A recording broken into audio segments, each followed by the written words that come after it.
My name is Lily Mae Morrison. I am 8 years old, and I am dying. The cattle auction ground smells like manure and tobacco spit. The August sun beats down on Redstone Valley like a hammer on an anvil. 50 men stand in a loose circle around me. Their boots kick up dust that chokes what little breath I have left. Nobody helps. I lie in the dirt between the livestock pens and the wagon yard. My cheek pressed against earth that tastes like copper and ash. The world tilts sideways. Everything goes soft at the edges like a photograph left too long in the sun. Someone says, "That's Harlow's runaway." Another voice, flat and unconcerned, "Let him deal with it." Boots shuffle. Men turn away. The auction continues. I hear the auctioneer's voice rising and falling like a hymn sung in a language I don't understand. Cattle low in the distance. A horse whinnies. Life goes on, just not mine. My back hurts. The whip marks from yesterday haven't stopped bleeding. The thin cotton dress I wear, stolen from a laundry line 3 days ago, sticks to the wounds. Every breath feels like swallowing broken glass. My stomach is empty. 3 days empty. Maybe 4. I stopped counting. The sun is too bright.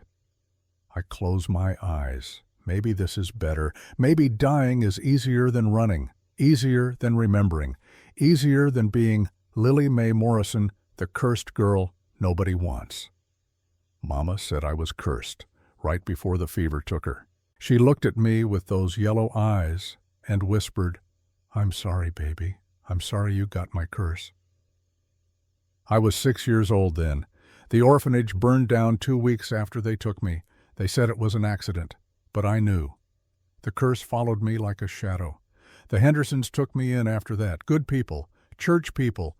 Their barn collapsed 3 months later, killed their oldest son, Jacob. He was 12. Mrs. Henderson looked at me with tears streaming down her face and said, "You have to go." So I went. Mr. Harlow found me on the streets of Helena, said he ran a home for children like me, said he'd give me food and shelter and work, said God had a plan for the unfortunate. He didn't mention the whip. He didn't mention the chains. He didn't mention the children who disappeared in winter and never came back. But I learned fast. Now I'm here. Now I'm dying in the dirt at a cattle auction while 50 men watch. And all I can think is, at least the curse stops with me. At least no one else has to die because they loved me. Then I hear a little girl scream, "Daddy, someone's dying!" Footsteps, running, fast. A shadow falls across my face, blocking the sun. I try to open my eyes, but my lids are too heavy. I hear breathing, heavy, like someone who just ran hard. Jesus Christ! A man's voice, deep, rough like gravel in a creek bed. Hands touch my neck, big hands, calloused, checking for a pulse. I want to fight. Men who touch me always hurt me, but I'm too weak. My arms won't move. "She's alive." The man's voice cracks. "Barely." "Daddy, help her." The little girl again. Closer now. The man tears open my dress. I feel air on my back, on the wounds. I hear him suck in breath, sharp, shocked. "Who did this?" he whispers. No one answers. He presses his mouth to mine, breathes. Air rushes into my lungs. Once. It burns, like swallowing fire. "Daddy, is she dead?" The little girl's voice breaks like glass. He breathes again, twice, 3 times. I cough, gasp. My chest rises and falls on its own now. Air tastes like leather and horses and something else, something clean. My eyes flutter open. Blue sky, clouds like cotton, and a man's face. He's maybe 30-something, weathered, lines around his eyes like he's spent years squinting into the sun. Rough beard, dark hair with gray starting at the temples, but his eyes brown and deep and sad. They're what I notice, eyes that have seen death before. "You're alive," he says. His voice is gentle now. "You're gonna be okay." I try to speak, but my throat won't work. A little girl appears beside him, blonde braids tied with blue ribbons, freckles across her nose like stars. Maybe 10 years old. She wears a simple cotton dress, dusty from travel. Her eyes are wide with fear and something else. Something I haven't seen in a long time. Kindness. "Daddy, can she come home with us?" she whispers. The man looks at his daughter, looks at me, looks at the circle of men who just stood there and watched me die. His jaw tightens. "Yeah, Maggie," he says. "She can." If you're watching from anywhere in the world, comment your state below. Subscribe now, because what this cowboy did next changed everything. The man lifts me like I weigh nothing. Maybe I don't.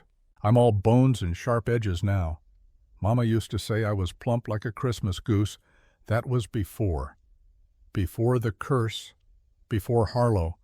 The man smells like honest sweat and wood smoke and something sweet, like hay after rain. His shirt is rough cotton, work clothes. His arms don't shake, even though I know I must be heavy enough to notice. "Where's the doctor?" he calls out. The men don't answer. They just stare. Some look away. Guilty. I said, "Where's the goddamn doctor?" An old man with a white beard finally points. "Morrison's office, 2 streets over." The man starts walking. Fast. His daughter Maggie runs beside him. A little boy appears too, maybe 6 years old, dark hair like his father's. He clutches his sister's hand. "Pa, is she gonna die?" the boy asks. "Not if I can help it, Sam."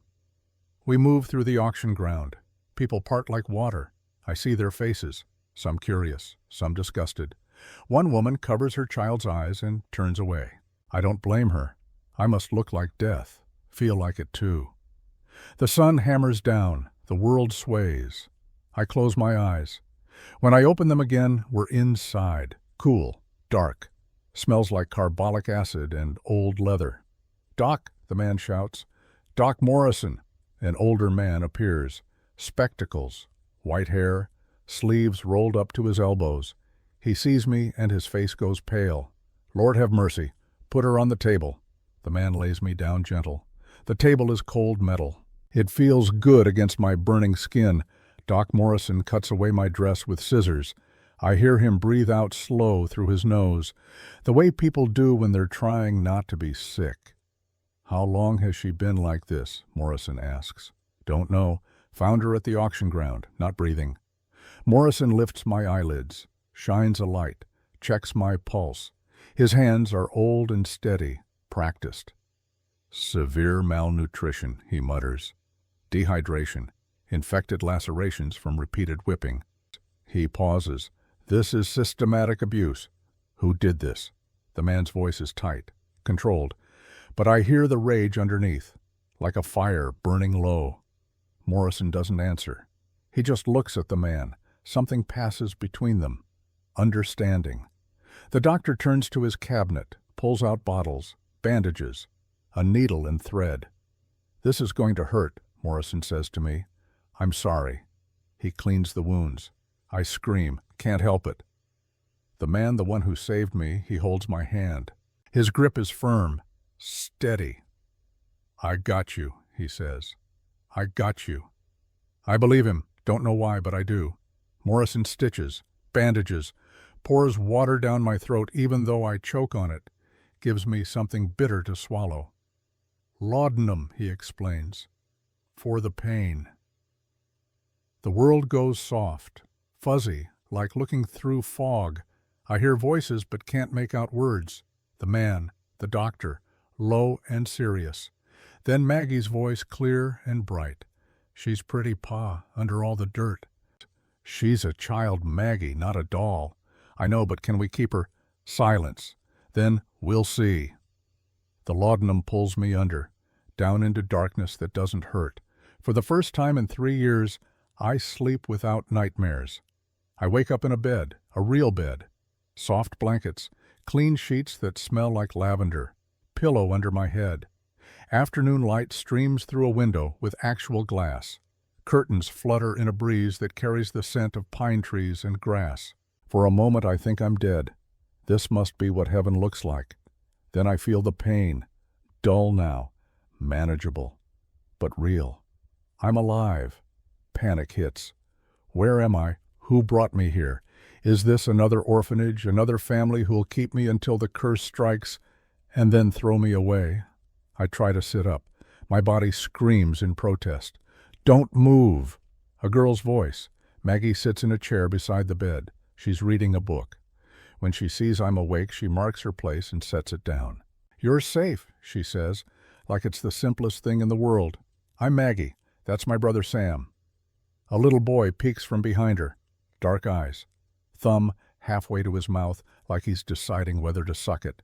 And that's our pa, Mr. Cade Thornhill.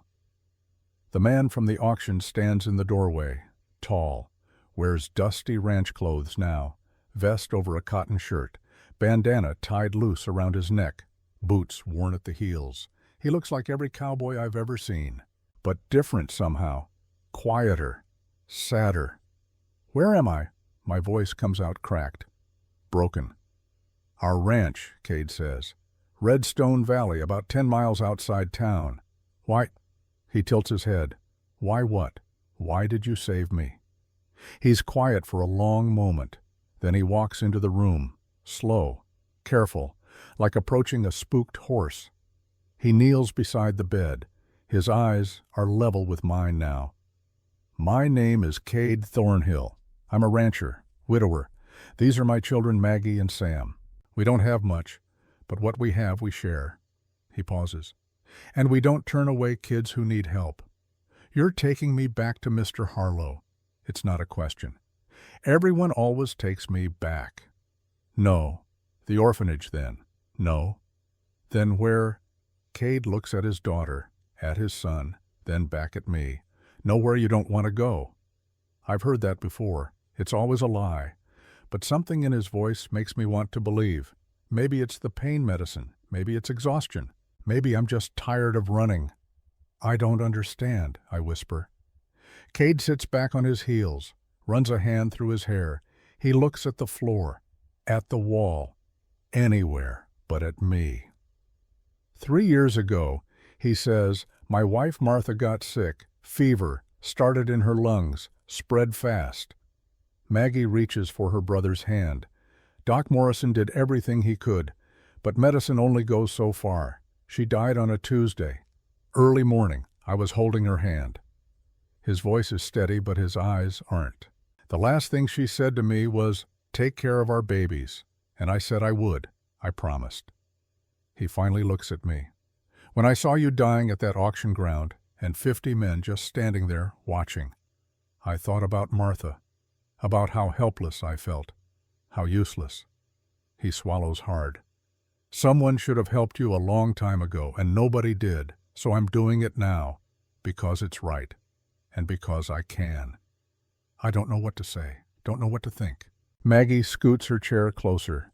You can stay as long as you want. We have extra space, and Ma's clothes don't fit me yet, so you can wear them. Sam nods. Still hasn't said a word, but his eyes are kind. What's your name? Kate asks. I hesitate. Names have power. Mama taught me that. Once you give someone your name, they have a piece of you. But these people saved me, fed me, gave me a real bed. Lily? I whisper. Lily Mae Morrison. How old are you, Lily? 8, I think. Maybe 9 now. Lost track. Cade nods. When's your birthday? Don't know. Mama never told me. She died before I could ask. Something shifts in his face, softens. Well then, we'll pick a day. Maggie, when should Lily's birthday be? Maggie thinks hard. Spring, April, when the wildflowers come. April 15th then, Cade decides. That's your birthday now, Lily Mae Morrison. Tears come before I can stop them, hot and fast and shameful. I turn my face away. I'm sorry, I choke out. For what? For crying. Mr. Harlow said crying means you're weak, means you deserve punishment. Cade stands up fast. His chair scrapes against the floor. Mr. Harlow, he says slowly, is wrong about a lot of things. He walks to the window, stares out at something I can't see. Crying doesn't make you weak, Lily. It makes you human, and anybody who punishes a child for crying is no kind of man at all. He turns back to face me. You're allowed to cry here. You're allowed to be scared. You're allowed to be 8 years old. I don't know what to say to that. Never heard anything like it before. Maggie climbs onto the bed beside me, careful not to touch my wounds. Want to see your room? Pa fixed it up yesterday while you were sleeping. This isn't my room. This is the guest room. Your room is upstairs, next to mine. I get my own room. Maggie laughs. Of course you do. Where else would you sleep? I think about the barn at Harlow's place. 23 children on the floor. Hay for mattresses. 1 thin blanket each. No heat in winter. I don't need my own room, I say quickly. I can sleep anywhere. I don't take up much space. Cade crosses back to the bed, kneels again. Lily, look at me. I do. You're not a burden. You're not taking anything away from us.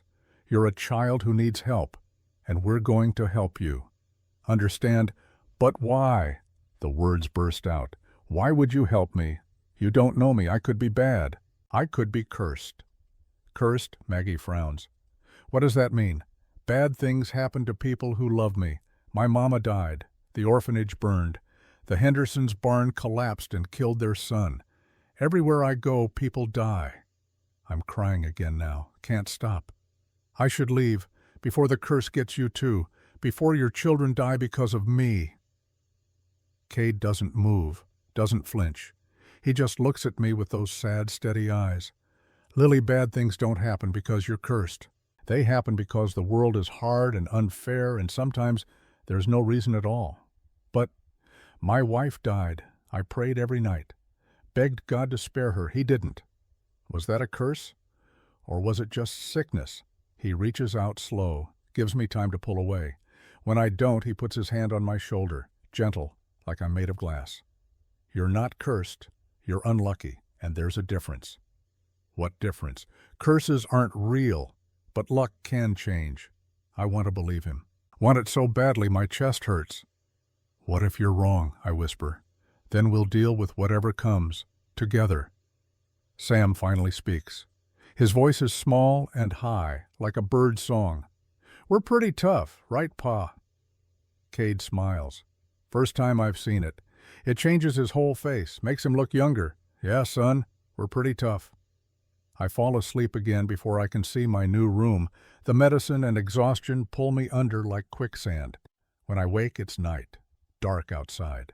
The lamp on the bedside table turned low. Cade sits in the chair where Maggie was, reading a book. He looks up when I stir. How do you feel? Sore. Thirsty. He pours water from a pitcher, helps me sit up, holds the cup steady while I drink. The water is cold, clean, sweet. Not like the water at Harlow's place that always tasted like rust and mud. Where are Maggie and Sam? I ask. Bed, it's late. What time? Near midnight. Why are you still awake? He closes his book, sets it on the table. Someone needs to watch you, make sure the fever doesn't come back. Doc Morrison said the next few days are critical.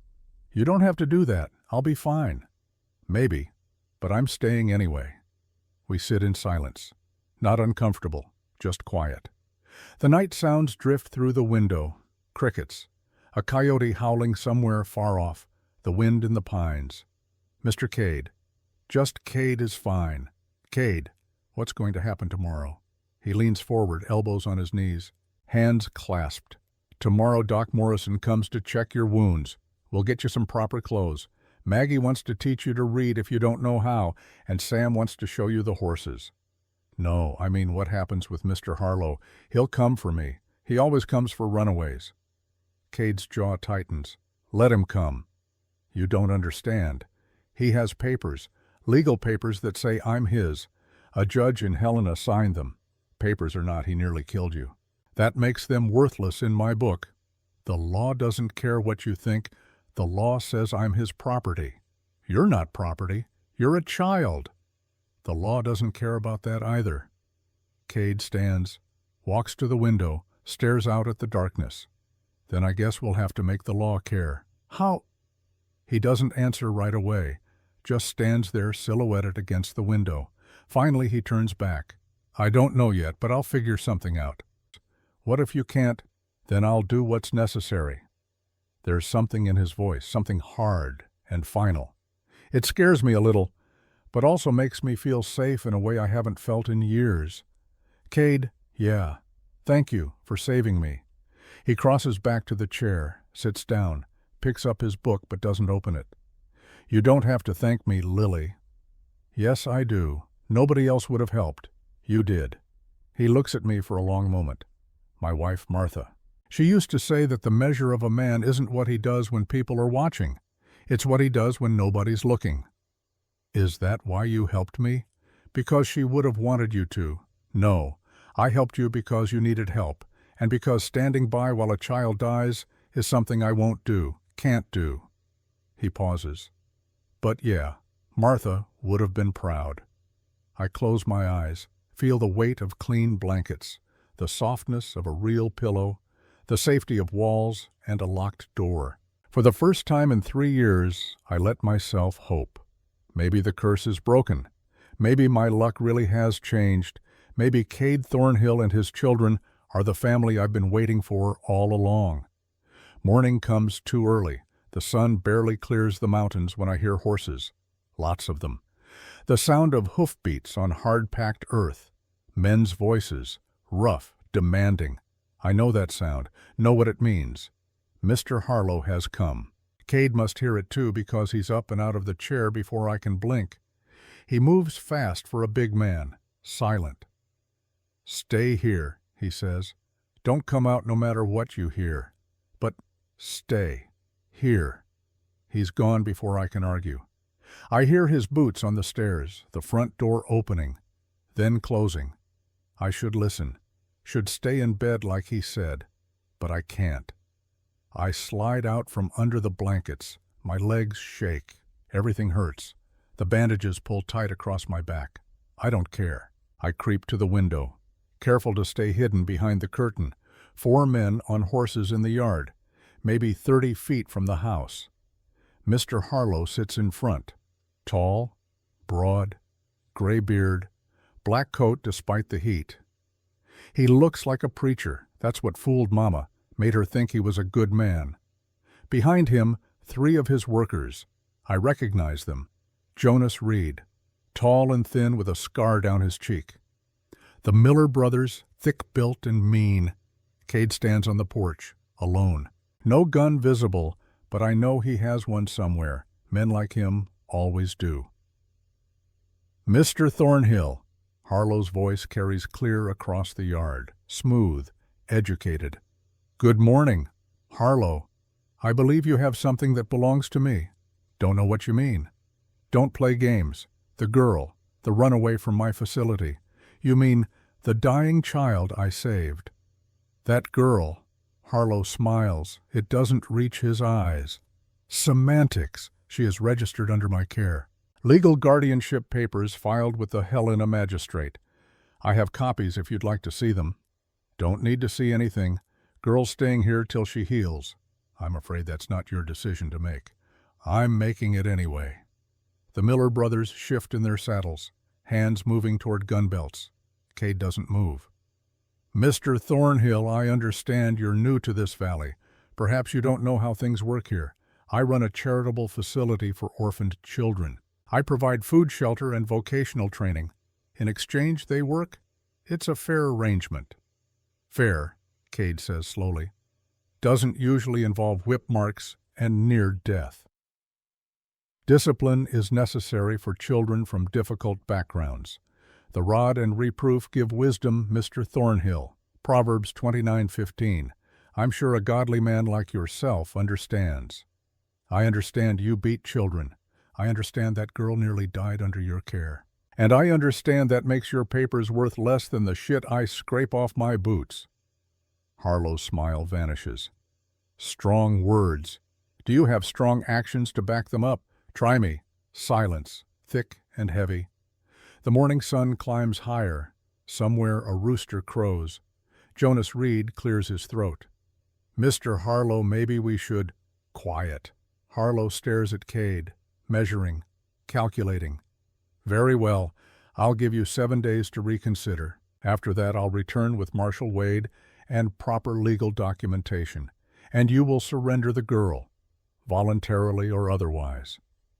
7 days, then. Use them wisely, Mr. Thornhill. Think about your children. about what happens to ranchers who make enemies of the wrong people. He yanks his horse's reins, turns. The other men follow. They ride away at a walk, slow, deliberate, a statement. Cade doesn't move until they disappear over the ridge, then his shoulders sag, just slightly, just for a moment. He turns back toward the house, and that's when he sees me at the window. Our eyes meet. He doesn't look angry that I disobeyed, just tired. So tired. Cade doesn't say anything about me watching, doesn't scold, just goes about his morning like nothing happened. But something did happen. I saw it in his face, heard it in his voice. He's scared, not for himself, for me, for his children. And it's all my fault. After breakfast, real eggs and bacon and biscuits with butter, Maggie takes me upstairs to see my room.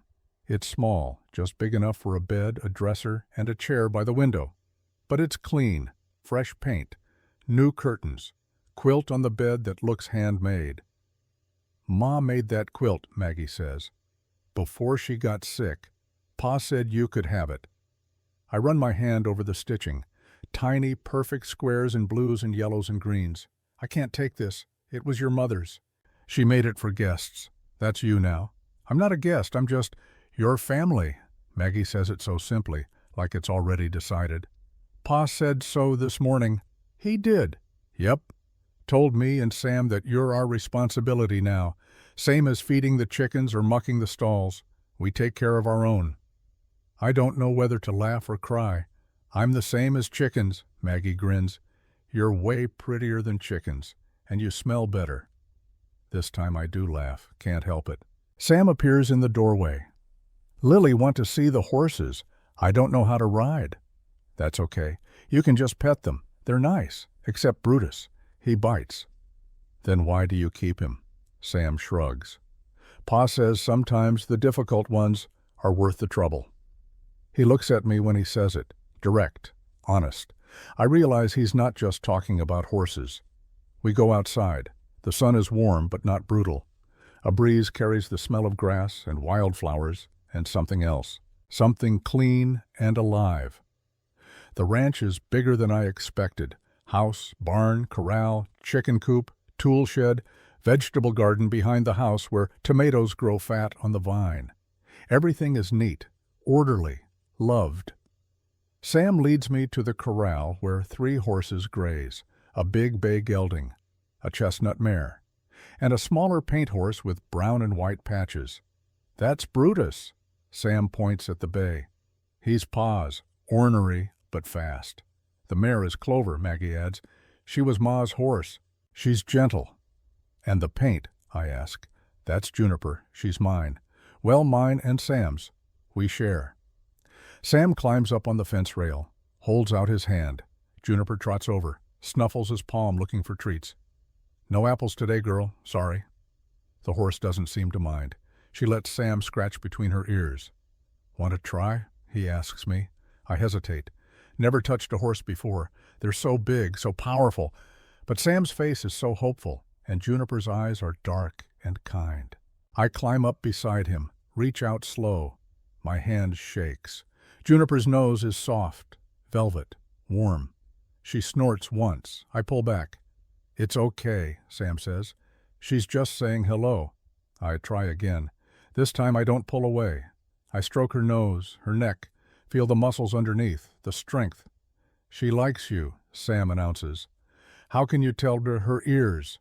When they're forward like that, she's happy. We stand there for a while, me and Sam and Juniper, the morning sun warm on our backs, the world quiet except for bird song and the rustle of grass. For a moment, I forget about Harlow, forget about the curse, forget about being afraid. For a moment, I'm just a girl petting a horse, just Lily. That night, Cade calls a meeting. We sit at the kitchen table, me, Maggie, Sam, and Cade. Lamplight flickers across our faces. Outside, night settles over the valley like a blanket. We need to talk, Cade says. About what happens next. Harlow's coming back, I say. In 7 days. Yes. With the marshal. Probably. And papers that say I'm his. Those papers are wrong, but yes, he'll have them. Maggie leans forward. So what do we do? Cade runs his hand through his hair. A gesture I'm learning means he's worried. Honestly, I don't know yet, but I'm working on it. You could just let me go back, I say quietly, before anyone gets hurt.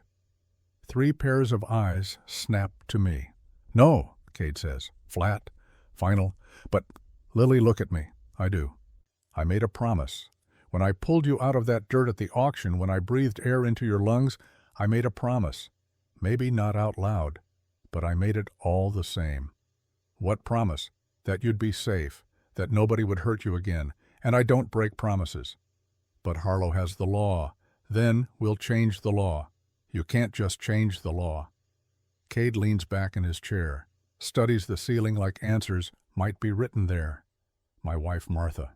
She used to say that laws are made by people, and anything made by people can be unmade, can be fixed. But how? I don't know yet, he admits. But I've got some ideas, and some friends who might help. What friends? He smiles, small but real. You'll meet them tomorrow. Tomorrow comes with a knock on the door. I'm in my room when I hear it. Getting dressed in one of Martha's old dresses that Maggie altered to fit. It's too big in the shoulders and too long in the hem, but it's clean and whole and nobody else has worn it to death. I creep to the top of the stairs. Listen. Cade Thornhill as I live and breathe.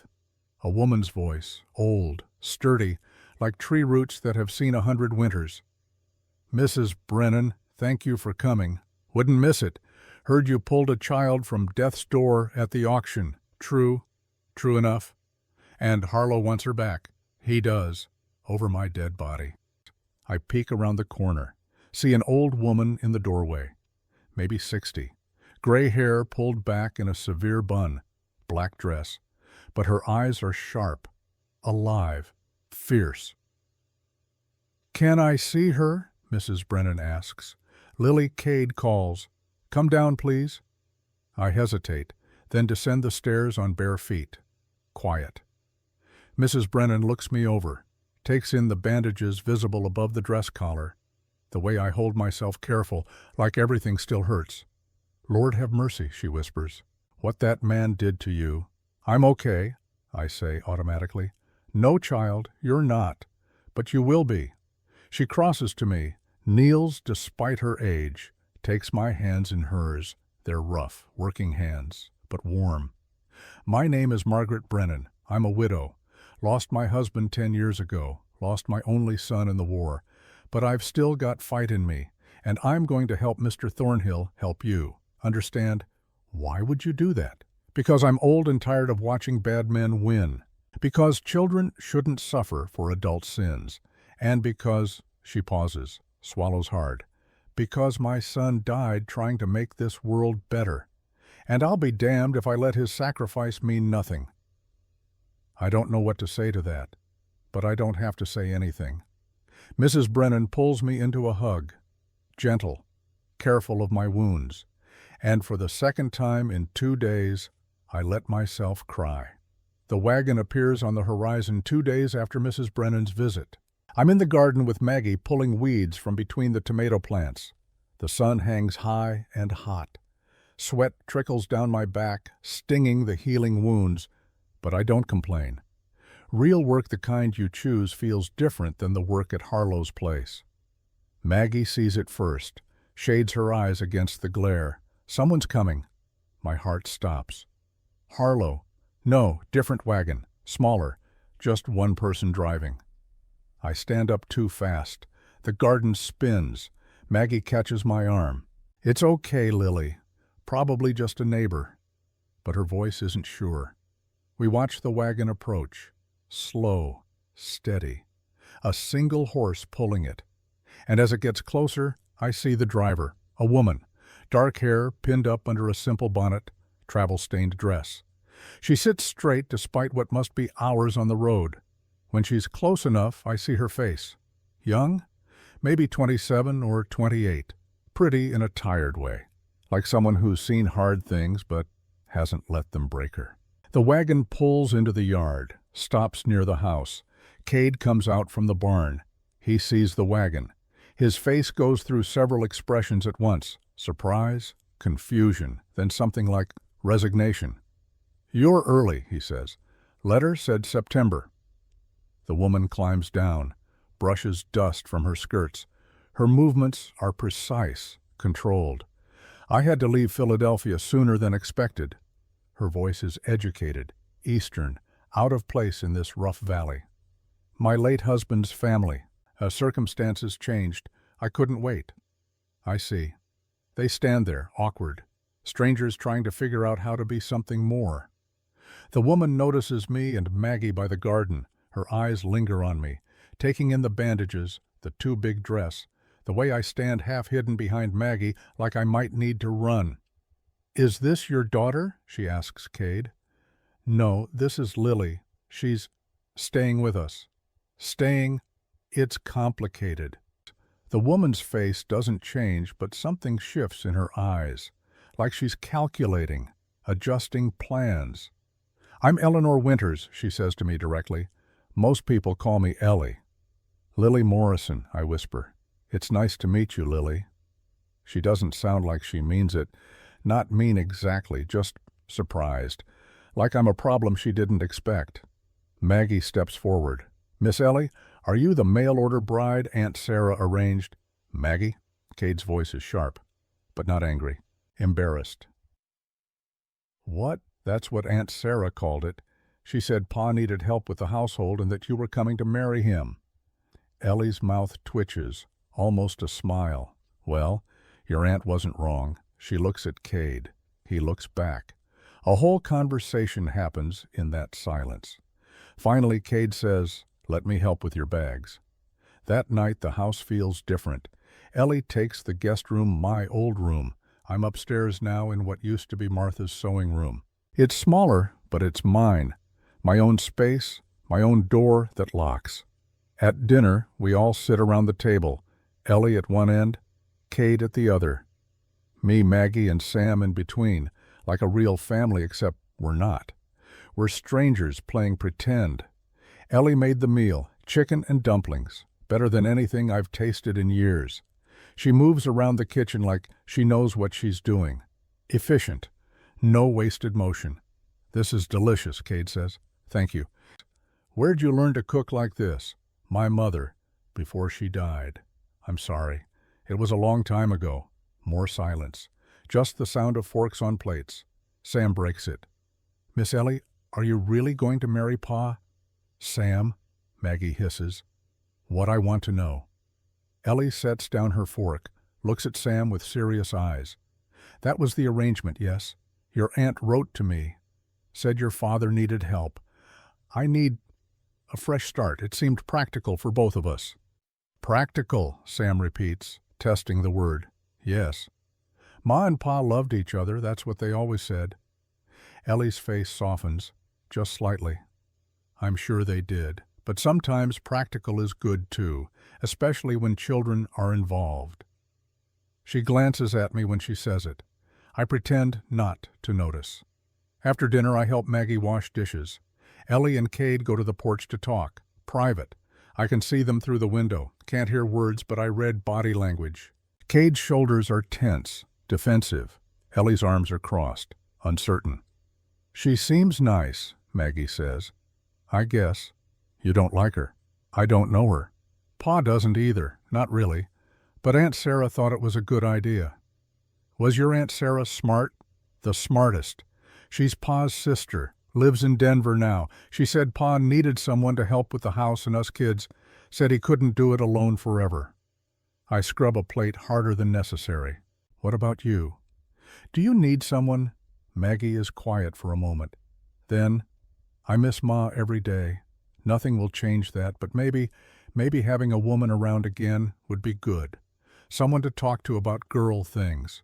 You know, I don't know, never had a mother long enough to learn about girl things, but I nod anyway. Through the window, I see Ellie reach out, touch Cade's arm. He doesn't pull away. Something sharp and ugly twists in my stomach. Jealousy. But that's stupid. Cade isn't mine. This isn't my family. I'm just a stray he picked up, a problem he's trying to solve before Harlow comes back. I finish the dishes in silence. That night, I have the nightmare again, the shed. cold seeping through the walls. Samuel beside me shivering, his lips turning blue. Lily, I'm scared. I know. Me too. Are we going to die? No. Someone will come. Someone will let us out. But nobody comes. In the morning, Samuel won't wake up. His skin is ice. His eyes are open, but empty. And I scream and scream and scream, Lily! Hands on my shoulders, shaking me gently. I wake up swinging, fists flying, connecting with something soft. Ow, Lily, stop, it's me, Ellie's voice. I blink. The room comes into focus. My room, safe. The lamp on the bedside table casting warm light. Ellie stands beside my bed, hand pressed to her cheek where I hit her, but she doesn't look angry, just concerned. You were screaming, she says. I heard you from downstairs. I'm sorry I hit you. It's okay, you were asleep, dreaming. It wasn't a dream, it was a memory. Ellie sits on the edge of my bed, careful, like approaching a wild animal. Want to talk about it? No. Okay. We sit in silence. The house creaks. Wind rattles the windows. I used to have nightmares too, Ellie says quietly. After my husband died, sometimes I still do. What kind of nightmares? The kind where I can't breathe. Where the walls close in, where I'm trapped and nobody can hear me screaming. She looks at her hands. They're shaking slightly. My husband. He wasn't a good man. Not like Mr. Thornhill. When he drank, he got mean, and he drank most nights. I stare at her. This put-together woman with her proper voice and neat hair and careful manners. He hit you, among other things. Did you hit him back? Once. He broke my wrist for it. She pushes up her sleeve. Shows me a scar on her forearm. Thin, white, old, but permanent. The doctor in Philadelphia asked how it happened. I told him I fell. He knew I was lying, but what could he do? My husband was alive. I was his wife, his property. What happened to him? Factory accident, crushed by machinery. They said he died instantly. I didn't cry at the funeral. Everyone thought I was in shock. But really, I was just relieved. She pulls her sleeve back down, smooths the fabric. His family blamed me, said I brought bad luck, that I killed him somehow. They wanted money they claimed he owed them. I didn't have it, didn't want to borrow it, so I ran. To here. We look at each other, two broken people sitting in the dark. Is that why you're marrying Mr. Cade, just to escape? Partly. But also, she pauses, chooses words carefully. Also because I'm tired of being afraid, tired of being alone. And Mr. Thornhill seems like a good man, a safe man. That's more than most women get. Do you love him? No, not yet. Maybe not ever. But I respect him, and respect is a decent foundation. She stands, smooths my blankets, tucks them around me like I'm a child, like I'm hers. Try to sleep, Lily. You're safe here. Am I? Yes. How do you know? Because I've seen Mr. Thornhill look at you, the way he looks at Maggie and Sam, like you're precious, like he'd burn the world down before he let anyone hurt you. She moves toward the door, stops, looks back.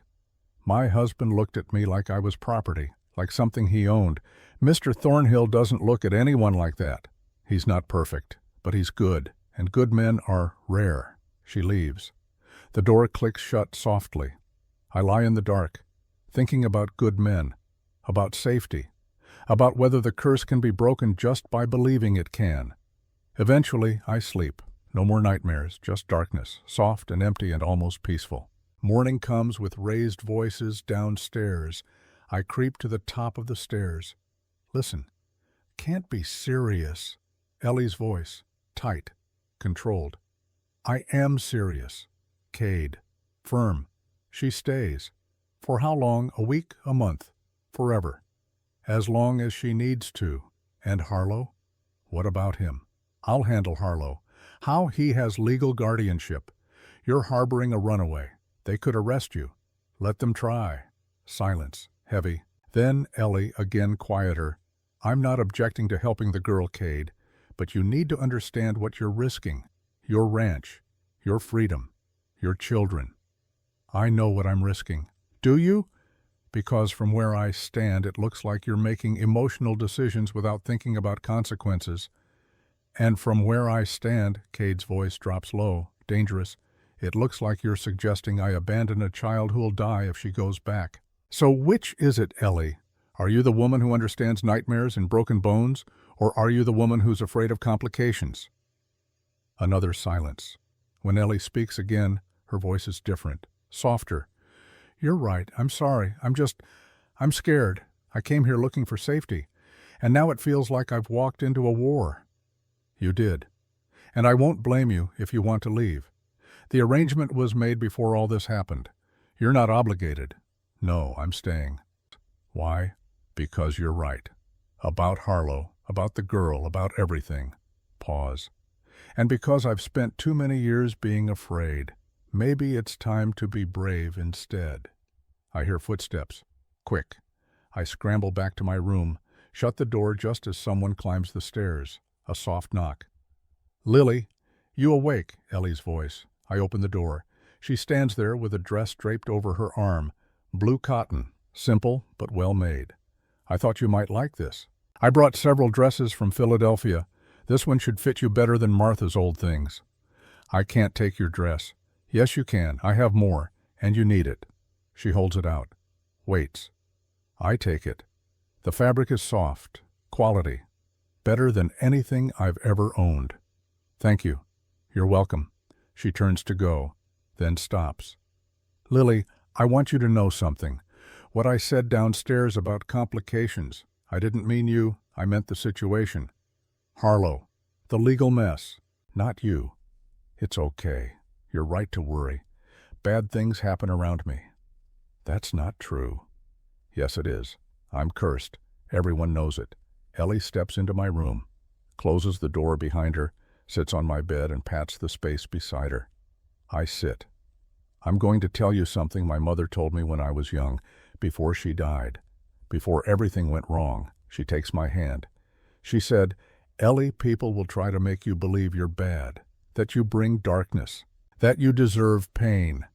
But here's the truth. You're not responsible for other people's choices. You're not responsible for sickness or accidents or cruelty. You're only responsible for who you choose to be. That's easy to say, harder to believe. I know. I spent years believing I deserved what my husband did to me, that I brought it on myself somehow. But I didn't. And you didn't bring any of this on yourself either. But Samuel died, and the orphanage burned, and none of that was your fault. Samuel died because Harlow locked him in a shed in winter. That's Harlow's sin, not yours. The orphanage burned because of faulty wiring or a careless lamp, not because an 8-year-old girl willed it to happen. She squeezes my hand. You're not cursed, Lily.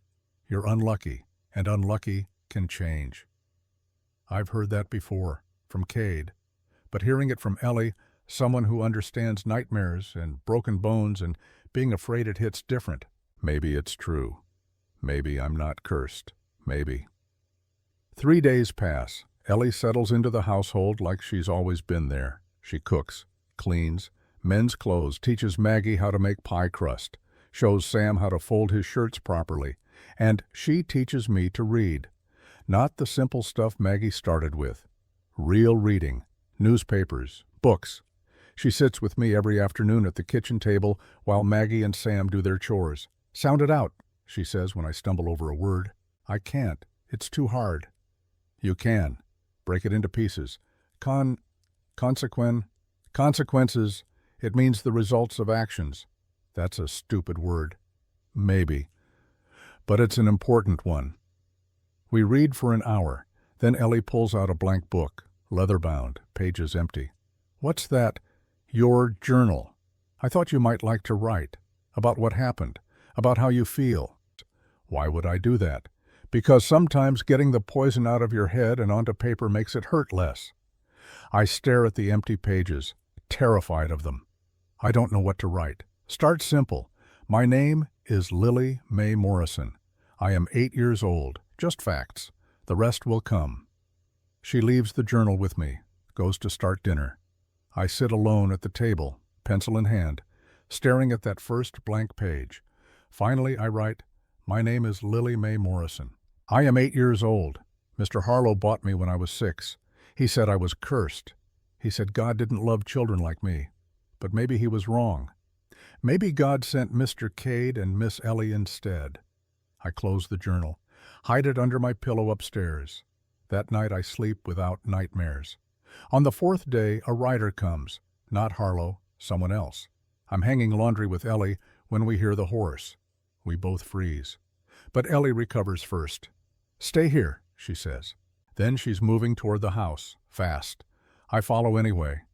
The rider is young, maybe 24 or 25, thin, tall. A scar runs down his left cheek from eye to jaw. I recognize him. Jonas Reed, one of Harlow's men.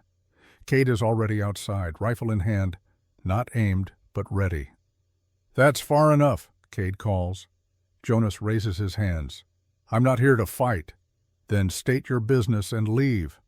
"I need to talk to you. About Harlow. About the girl." "Nothing to talk about." "Please," Jonas's voice cracks. "I'm trying to help." "Help? You held her down while Harlow beat her.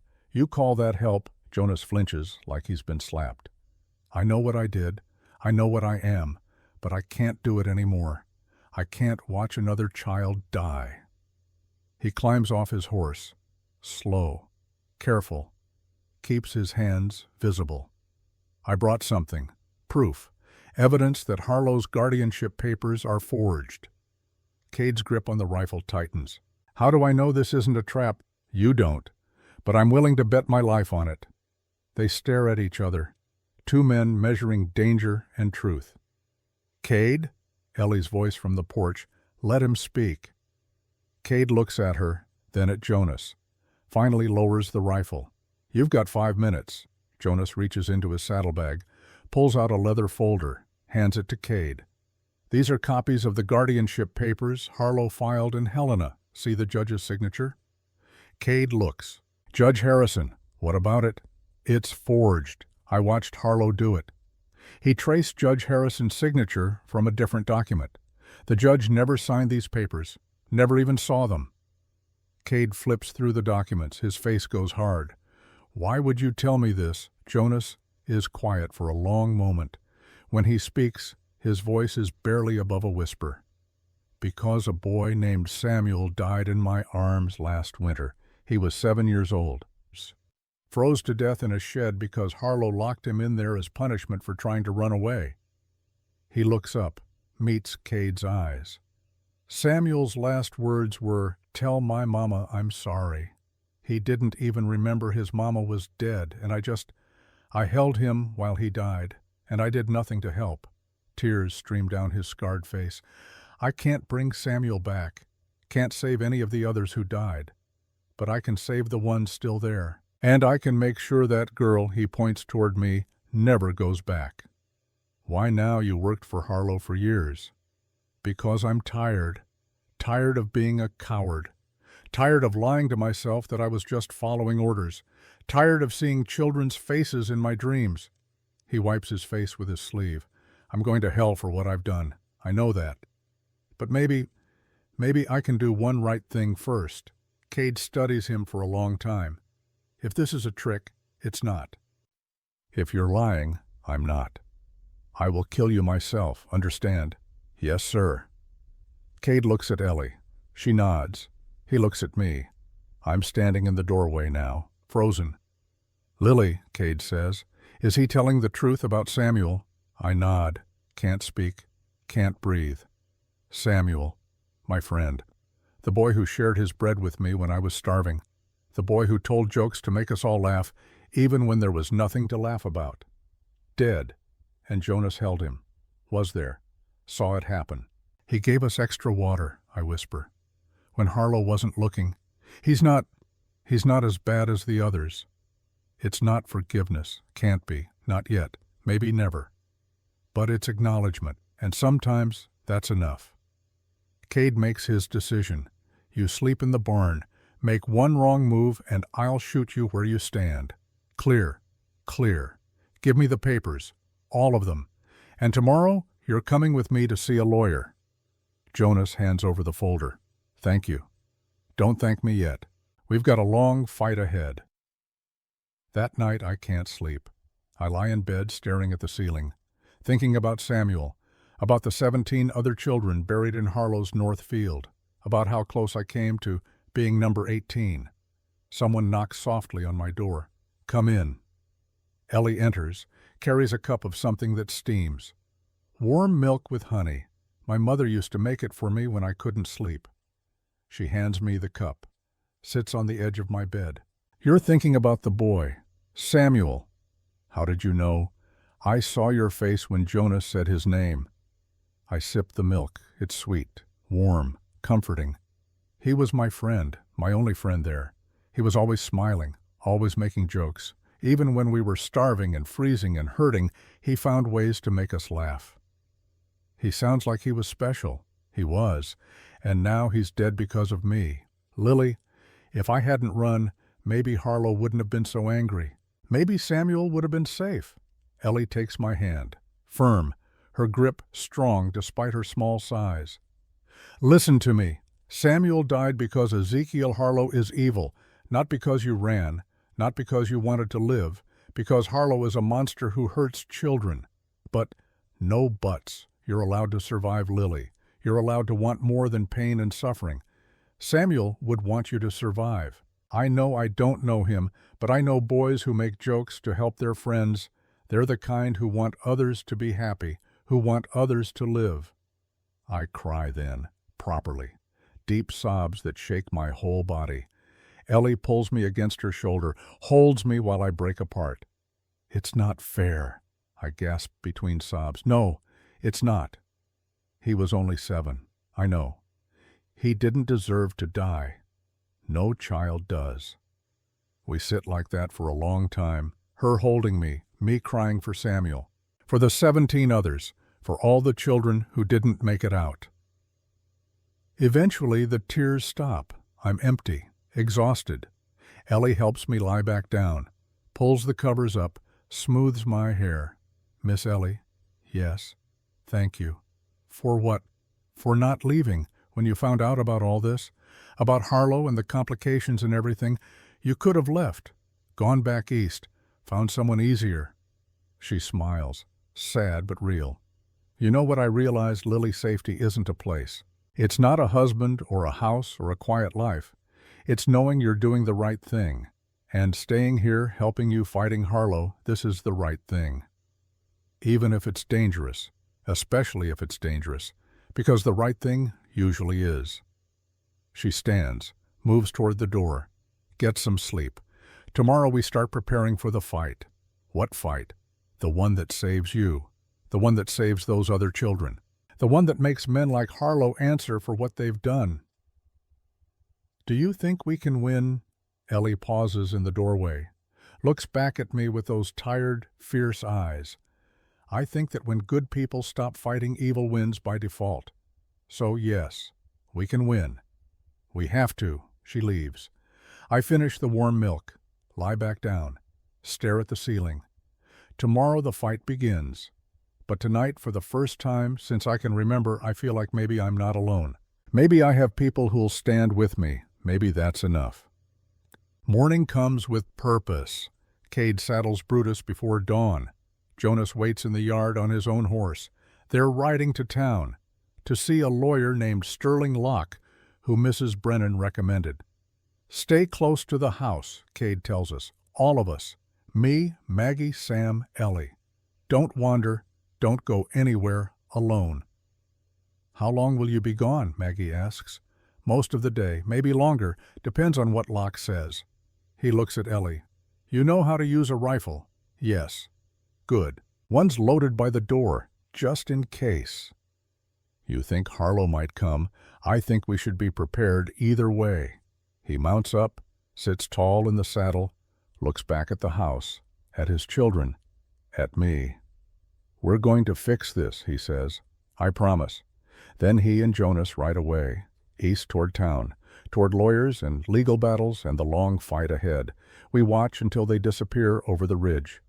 Well, Ellie says briskly, we're not going to just sit here worrying. We've got work to do. What kind of work? Sam asks. the kind that keeps us busy and prepared. She organizes us like a small army. Maggie helps her inventory food supplies. Sam checks the water barrels. And me, she sits me down at the kitchen table with paper and pencil. "Write everything," she says. "Every detail you remember about Harlow's place, the building layout, how many children, where they sleep, where Harlow keeps his records, everything." Why? Because when we go to court, and we will go to court, we need to know exactly what we're fighting. Knowledge is power, Lily, and right now you have knowledge no one else does. So I write. I draw a map of Harlow's compound, the main house where he lives, the bunkhouse where we slept, the work areas, the sheds, the north field where the bodies are buried. I list names, every child I can remember, ages, where they came from, which ones are still alive, which ones aren't. It takes hours. My hand cramps. My head hurts from remembering, but I keep writing. Because Ellie's right. This is power. This is ammunition. This is how we fight back. Afternoon stretches long, hot. The sun beats down relentless. We're inside, staying cool when we hear it. Hoofbeats. Multiple horses, coming fast. Ellie's face goes white. She grabs the rifle, moves to the window. "How many?" Maggie whispers. 6, maybe 7. "Is it No. My stomach drops. I know who it is before Ellie says it. It's Harlow. We weren't supposed to have 3 more days, but Harlow's done waiting. Maggie takes Sam and Lily upstairs. "Lock yourselves in your room. Don't come out until I say." But now, we scramble up the stairs into Maggie's room. She locks the door. We huddle by the window where we can see the yard. 6 riders, Harlow in front, 5 men behind him, all armed. They stop 30 feet from the house, close enough to shout. Far enough to avoid easy rifle range.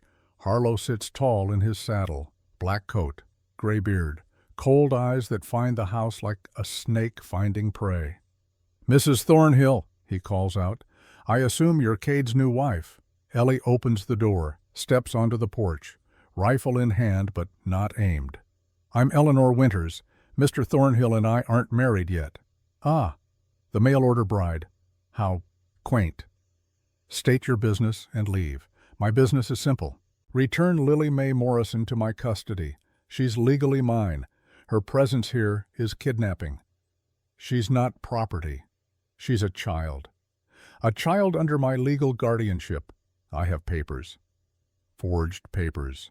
Harlow's smile falters, just for a second. "Careful, Miss Winters. Slander is a serious accusation. So is child abuse. I discipline children under my care according to biblical principles. The law permits it.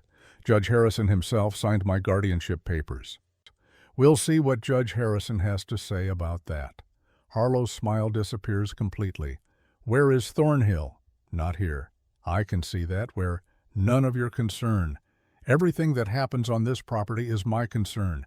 That girl belongs to me, and I will have her back. Over my dead body." The words hang in the air. Dangerous. Final. One of Harlow's men, a thick-built man with a cruel face, reaches for his gun. Ellie raises the rifle. Fast, smooth. Aims it directly at the man's chest. "Touch that gun and I'll put a bullet through your heart." The man freezes. Harlow holds up a hand. "Easy, boys. Miss Winters is simply protecting her household. Can't fault a woman for that." He looks at Ellie, studies her. "You're not from around here, are you? I can tell. Eastern accent, educated, refined. What's a woman like you doing in a backwater like Redstone Valley, building a life? With a widower and his children, and now a cursed little runaway. That's quite a life you're building. Better than yours. You don't know anything about my life. I know you beat children. I know you starved them. I know you worked them until they died and buried them in unmarked graves. Those are serious accusations. Do you have proof?" "We will." Harlow laughs. Cold, mirthless. "You think you can win against me? I have lawyers, judges, friends in Helena who owe me favors. What do you have? A carpenter's widow, a rancher who can barely make payments, a scarred little girl nobody wants. We have the truth. Truth. Harlow spits the word like poison. Truth is what the law says it is, and the law says that girl is mine. Then the law is wrong. The law is, that's all that matters. He gathers his reins, turns his horse. You have until tomorrow at sundown. After that, I return with Marshal Wade and proper documentation, and I will take what's mine. By force, if necessary. Try it. Oh, I will. And Miss Winters, when this is over, when that girl is back where she belongs, you'll wish you'd stayed in Philadelphia. This valley isn't kind to outsiders who cause trouble. Neither am I. Harlow's jaw tightens. He yanks his horse's head around, spurs it hard. The 6 men ride away at a gallop, dust swirling. Ellie doesn't move until they're out of sight. Then she lowers the rifle. Her hands are shaking. She sits down hard on the porch steps, drops her head between her knees. We wait a moment, then Maggie unlocks the door. We creep downstairs. Sam runs to Ellie, throws his arms around her. You were so brave. Ellie laughs, but it sounds like crying. I was terrified. You didn't look it, Maggie says. Good, because my legs are jelly and I think I might be sick. I sit beside her on the steps. Don't touch her. Just sit close. Thank you, I whisper. For what? For not giving me to him. She looks at me. Her eyes are wet but fierce. Lily, I want you to understand something. That man is never getting his hands on you again. Not while I'm alive. Not while Cade's alive. Not while anyone in this family is breathing. But he has the law. Then we'll change the law. Break it if we have to. I meant what I said. Over my dead body. She stands, brushes off her skirts, squares her shoulders. Now, let's assume your father comes home with good news from the lawyer. What do we need to be ready for? Pa's not my father, I say automatically. Ellie looks at me, gentle but firm. He may not be your father by blood, Lily, but he's your father by choice, and that matters more. Something breaks open in my chest. Warm, terrifying, hope. Do you really think we can win? I think that woman who just faced down 6 armed men and didn't flinch has a pretty good chance at anything she sets her mind to. She grins. And honey, I've set my mind to keeping you safe. So yeah, we're going to win. Cade and Jonas return at dusk. We're all waiting in the yard. The second they crest the ridge, we see it in their faces. Good news. Cade dismounts, tired but smiling. Sterling Locke is taking the case. What does that mean? Maggie asks. It means we have a lawyer, a good one. He's filing a petition with the territorial court in Helena. Fraud charges against Harlow. Request for custody review, the whole thing. How long? Ellie asks.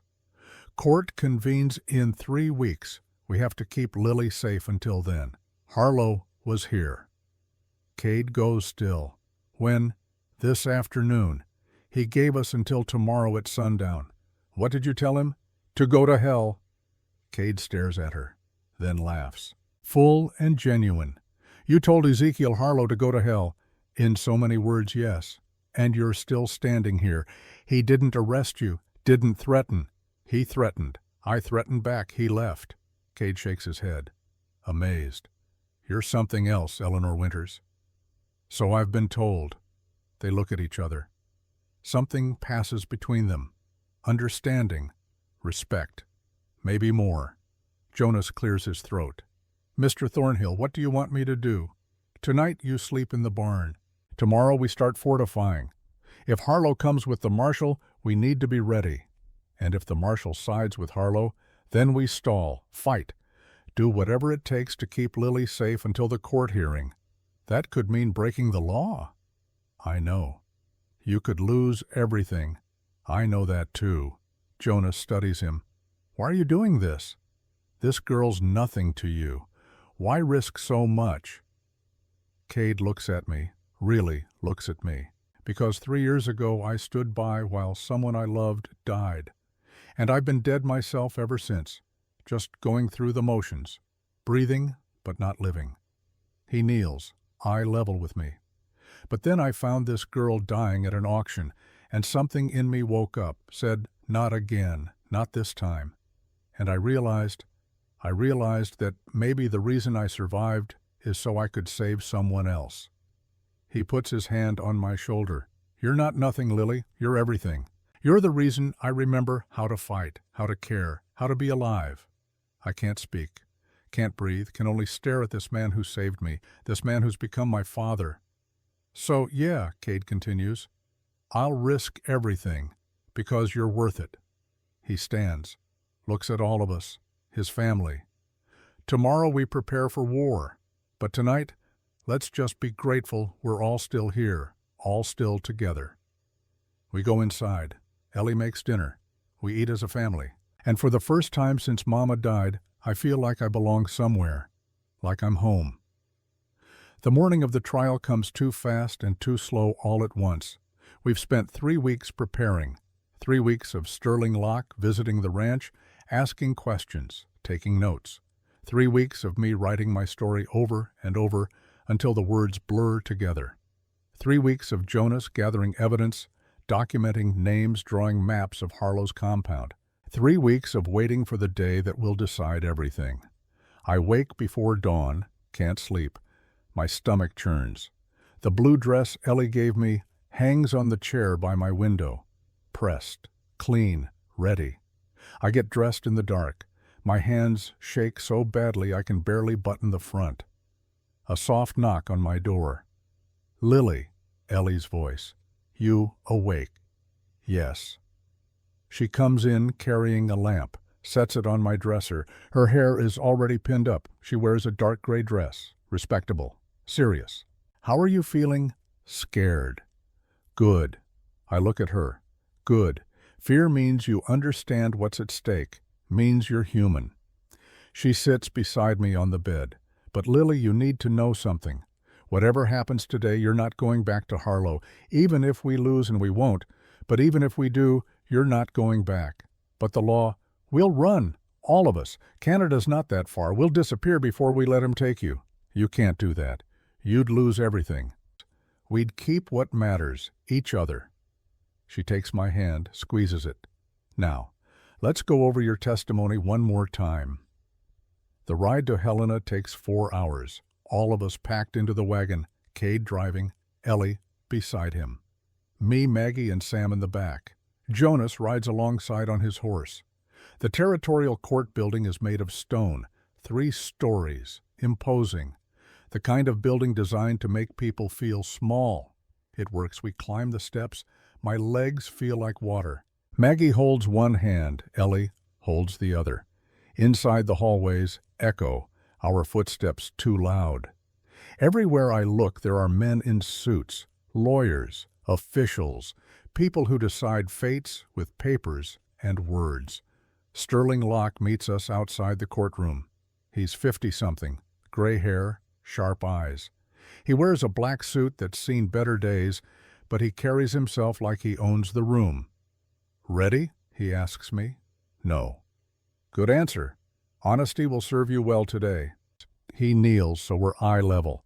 Lily in there, you're going to see Mr. Harlow.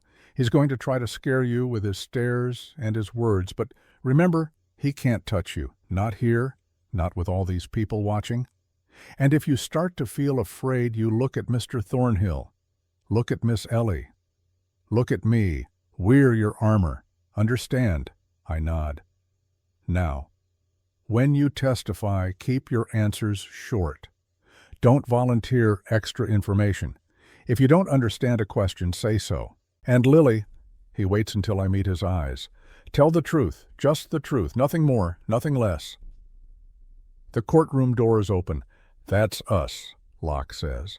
Time to fight. The courtroom is packed, every bench filled, people standing along the walls. I recognize some faces from Redstone Valley.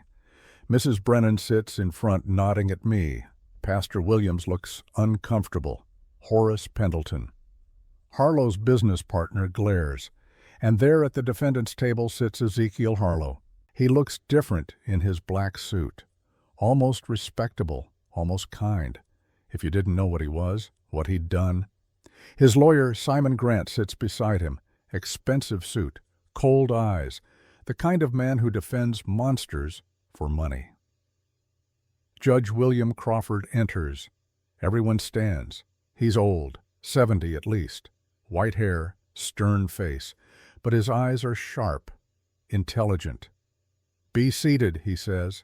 We sit. Crawford looks over the courtroom. His gaze lands on me, softens just slightly.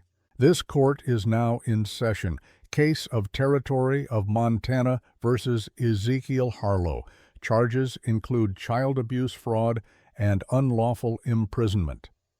He looks at Sterling Locke. "Mr. Locke, you may present your opening statement."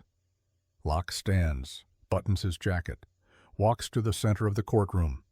"Your Honor, gentlemen of the jury," he nods to the 12 men in the jury box. "What you're about to hear will disturb you. It should disturb you. Because we're going to present evidence of systematic abuse, of children worked to death, of forged legal documents, of a man who hid behind respectability while committing atrocities." He pauses, lets the words settle.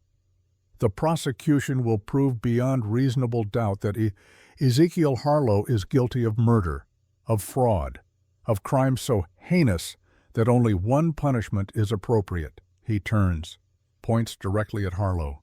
"That man is a monster in a suit, and today we're going to remove the suit." Harlow doesn't flinch, just stares back with those cold eyes.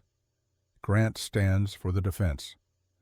"Your Honor, my client is a charitable man. For 20 years he's provided shelter and vocational training to orphaned children, children nobody else wanted, children from difficult backgrounds who needed structure and discipline." He paces, hands behind his back. "Yes, Mr. Harlow enforced rules. Yes, he required work. But that's not abuse, that's education. Preparing these children for the harsh realities of life.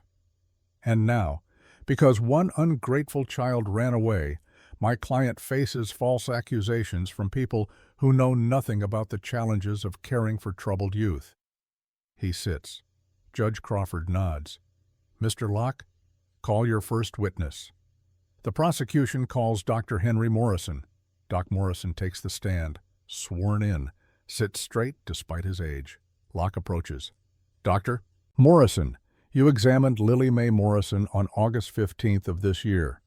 Can you describe her condition? Severe malnutrition, dehydration, multiple infected lacerations across her back shoulders and legs from repeated whipping, several partially healed fractures in her ribs, signs of prolonged abuse and neglect." Murmurs in the courtroom. "In your professional opinion, how long had the abuse been occurring? Based on the scarring patterns, I'd estimate 2 to 3 years minimum.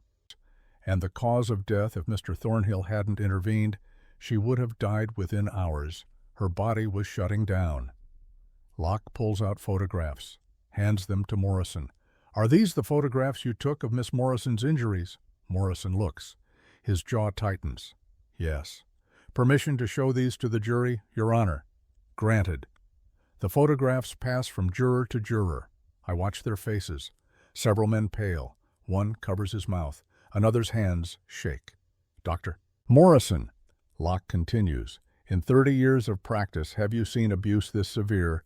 "No, sir, never." No further questions. Grant stands for cross-examination. "Dr. Morrison, you said Miss Morrison showed signs of malnutrition. Could that have been from living on the streets?" "Possibly, but not the whip marks. Perhaps she got into fights with other children. Whip marks are distinctive. These came from a leather strap applied with significant force. But you can't prove who applied that force, can you?" Morrison looks directly at Harlow. "I know who runs the facility where she lived, where 17 other children are buried in unmarked graves." Speculation, no further questions. The prosecution calls Marshal Henry Wade. Wade takes the stand, badge visible on his vest, face grim. "Marshal Wade, did you conduct an investigation of Mr. Harlow's property?" "I did, on September 1st with proper warrant." "What did you find?" "In the north field, approximately half a mile from the main compound, we found 17 graves, unmarked, shallow." The courtroom erupts, voices rising. Crawford bangs his gavel. "Order! I will have order." Silence falls. Locke continues. You exhumed the bodies. We did, with Dr. Morrison present. And Wade pulls out a notebook, flips pages. His voice is steady, but his hands aren't. 17 children, ages 6 to 14, cause of death varied. Starvation, exposure, blunt force trauma. One child, Samuel Hayes, age 7, died of hypothermia. I stopped breathing. Samuel. They found Samuel. How did you identify the victims? Locke asks. Some had personal items buried with them. Others we matched to missing persons reports. And some, Wade's voice breaks slightly, some we couldn't identify at all. Marshal Wade, in your professional opinion, were these natural deaths? No, sir. These were systematic murders disguised as accidents. No further questions. Grant doesn't even stand for cross-examination. No questions, Your Honor. Smart. Nothing he can say will undo the image of 17 dead children. The prosecution calls Jonas Reed. Jonas walks to the stand. He looks smaller than usual, scared, but determined. After swearing in, Locke asks, Mr. Reed, you worked for Ezekiel Harlow. Yes, sir, 4 years. Sit. What were your duties? Supervising the children, making sure they worked, bringing back runaways. By any means necessary. Jonas swallows hard. Yes, sir. Did you witness Mr. Harlow abuse children? Many times. Can you describe what you saw? Jonas closes his eyes, opens them, looks at the ceiling. Beatings, whippings, children locked in sheds without food or water. I saw Mr. Harlow chain a 10-year-old boy to a post for 2 days in August, heat because he complained about being thirsty. What happened to that boy? He died. Heat stroke. And where is he now? Northfield, one of the 17. Locke holds up documents.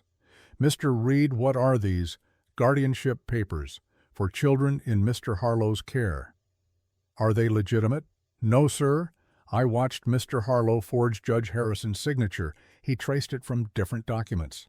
The judge never signed these papers, never even knew they existed. Gasps from the gallery. Crawford bangs his gavel again. Grant jumps up. Objection. This witness is testifying in exchange for immunity. No, sir, Jonas says loudly. I refused immunity. I'm going to prison for what I did. I know that. I accept it. But Mr. Harlow needs to hang. The courtroom goes silent. Grant sits back down, deflated. Mr. Reed, Locke says quietly, why are you testifying? Jonas looks at me, his eyes wet. Because a boy named Samuel died in my arms, and I did nothing to save him, and I have to live with that forever. He wipes his face. But maybe if I tell the truth now, those other kids, the ones still at that farm, maybe they'll get out. Maybe they'll live. No further questions. Grant doesn't cross-examine. Judge Crawford calls for a recess. 15 minutes. We gather in the hallway. Locke pulls me aside. You're next, Lily. Ready? No. Remember what I said. Short answers, truth only. Look at me if you get scared. What if I mess up? You won't. But what if Ellie kneels beside me, takes both my hands? Lily, listen. That man in there hurt you, hurt Samuel, hurt 17 children. And the only way to stop him is to tell your story, your truth. Nobody can take that from you. But I'm scared. Good. Means you're human, but you're also brave. Braver than you know. Cade crouches on my other side. Lily, I want you to remember something. Whatever happens in there, you're coming home with us. You're ours. Nothing will change that. Promise. Promise. The bailiff calls us back in. My moment has come. The prosecution calls Lily Mae Morrison. I stand. My legs shake so badly I nearly fall. Maggie squeezes my hand one last time. Then let's go. I walk to the witness stand. Each step feels like walking through deep water. The courtroom watches, 100 pairs of eyes. The bailiff holds out a Bible. Place your left hand on the Bible. Raise your right hand. I do. Do you swear to tell the truth, the whole truth, and nothing but the truth? So help you God. I do. My voice is barely a whisper. Speak up, child, Judge Crawford says. Not unkind, just firm. I do, I say louder. I sit. The chair is too big, my feet don't touch the floor. Locke approaches, gives me a small encouraging nod. Lily, can you state your name for the court? Lily Mae Morrison. How old are you? 8 years old. Where were you born? Helena, I think. Mama never said exactly. Where did you live before Mr. Thornhill's ranch? I take a breath. Look at the back of the courtroom where Cade and Ellie sit. Harlow's work farm. How long were you there? 2 years, maybe closer to 3. I lost track. How did you come to be at Mr. Harlow's facility? He found me after Mama died. After the orphanage burned, I was on the street. He said he'd give me food and a place to sleep. Did he? At first. But then the work started. What kind of work? Cutting trees, hauling logs, mining sometimes, sunrise to dark, sometimes longer. What happened if you were too slow? My hands start to shake. I grip the edge of the witness box. No food, sometimes for 2 days, sometimes 3. What happened if you complained? He whipped us. Who? Mr. Harlow. I look at him. He stares back. No expression, like I'm nothing. Did he whip you, Lily? Yes. Can you show the court? My hands move to the buttons on my dress. Ellie and I practiced this. Knew it was coming, but that doesn't make it easier. I turn around, unbutton the top, lower the fabric just enough. The courtroom gasps.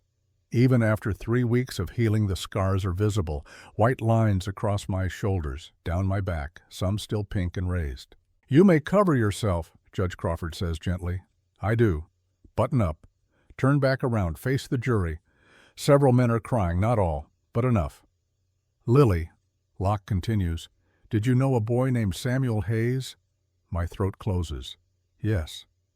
Can you tell us about him? He was my friend. He was 7, always smiling, always making jokes even when we were hungry. What happened to Samuel? Tears come before I can stop them. He tried to run away. Mr. Harlow caught him, locked him in the shed.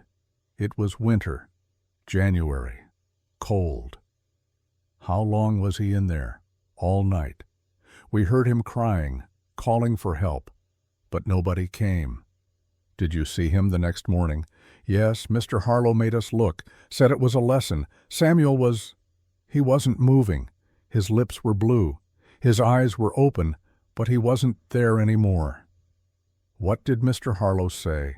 He said Samuel was weak, that weak children deserve what they get, that it was God's will. My voice breaks. But it wasn't God's will, it was murder. The courtroom erupts. Voices shouting, Crawford banging his gavel.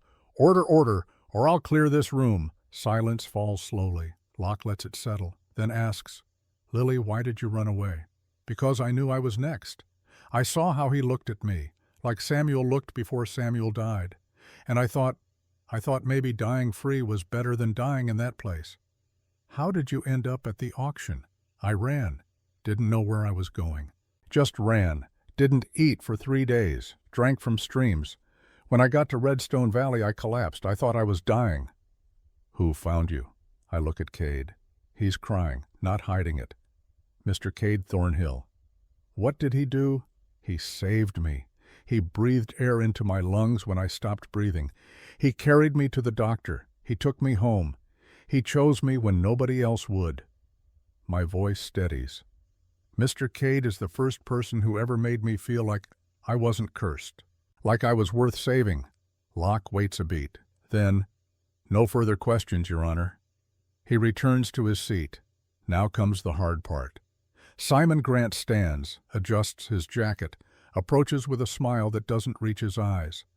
Miss Morrison, you've told quite a story, very dramatic, very emotional. It's not a story.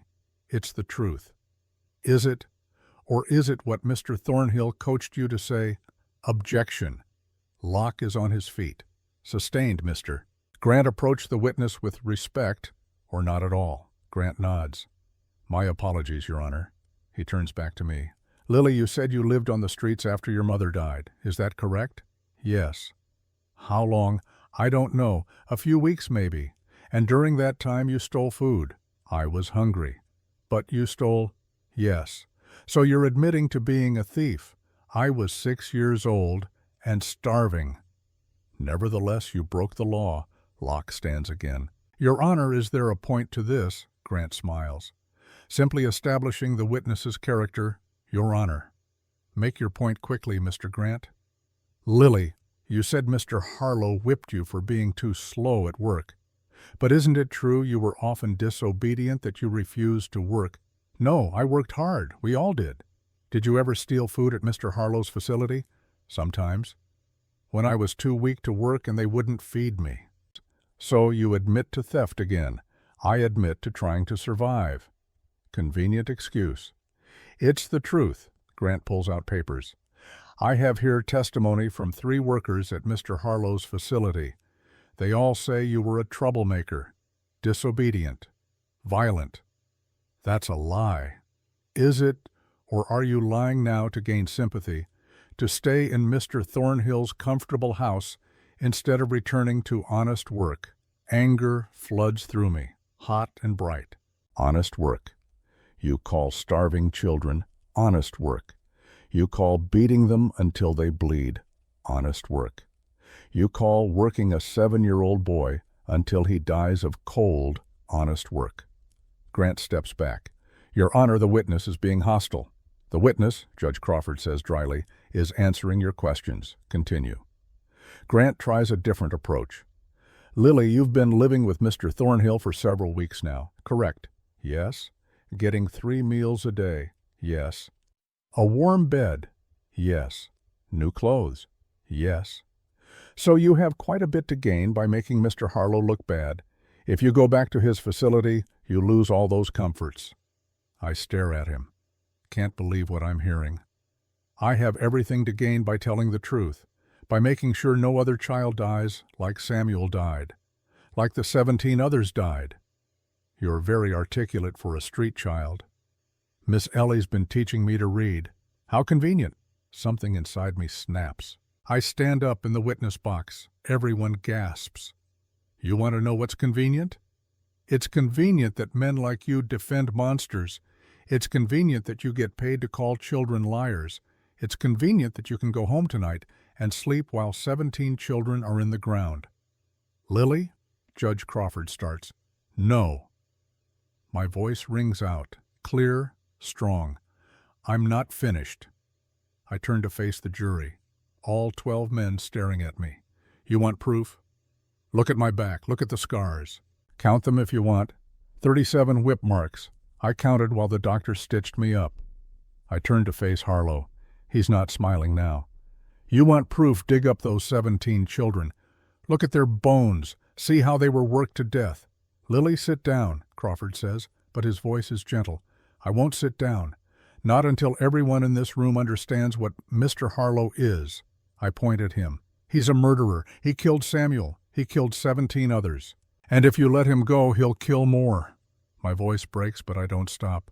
I'm 8 years old. I've seen more death than grown men see in a lifetime, and I'm not going to stay quiet so you can all feel comfortable. Tears stream down my face. You want to know why I ran? Because dying free is better than living in hell. And you want to know why I fought so hard to survive? Because Samuel can't. Because those 17 children can't. Someone has to speak for them. I wipe my face. And if that someone has to be me, then fine. I'll speak.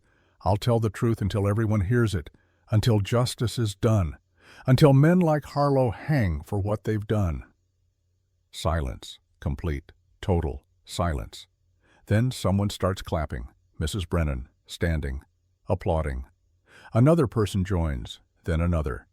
Soon half the courtroom is standing, clapping, some crying. Crawford doesn't stop them, just watches. His face unreadable. Finally, he bangs his gavel. Order. We will have order. The applause stops. People sit. Crawford looks at Grant. Do you have any further questions for this witness? Grant stares at me, then slowly shakes his head. No, Your Honor, no further questions. The witness may step down. I walk back to my seat on shaking legs. Cade catches me, pulls me into his arms, holds me while I cry. You did it, he whispers. You were perfect. The prosecution rests. The defense calls its witnesses. 3 men who worked at Harlow's facility. All testify that conditions were adequate, that discipline was fair, that children were well fed and cared for. But Locke tears them apart on cross-examination, points out inconsistencies, shows that all 3 receive pay from Harlow's business partners. By the time the defense rests, their testimony is worthless. Judge Crawford calls for closing arguments. Grant stands first. His closing is weak, defensive. He argues that Harlow is a charitable man misunderstood, that discipline is necessary, that the prosecution has no concrete proof of murder, but the jury isn't buying it. I can see it in their faces. Locke stands for the prosecution's closing. Gentlemen of the jury, you've heard testimony from doctors, marshals, and eyewitnesses. You've seen photographs of abuse. You've learned about 17 children buried in unmarked graves. And you've heard from Lily Mae Morrison herself. He pauses. The defense wants you to believe this is about discipline, about education, about preparing children for harsh realities. His voice hardens. But what you've actually witnessed is systematic murder. A man who took vulnerable children nobody else wanted and worked them to death, then buried the evidence and claimed God's approval. He turns to the jury. Ezekiel Harlow is guilty of fraud, of child abuse, of murder, and he's guilty of something worse, of hiding his crimes behind respectability, behind charity, behind religion. Locke looks each juror in the eye. Today you have the power to speak for 17 children who can't speak for themselves. You have the power to protect the children still trapped at that facility. You have the power to say that in Montana Territory we protect the vulnerable. We punish the guilty.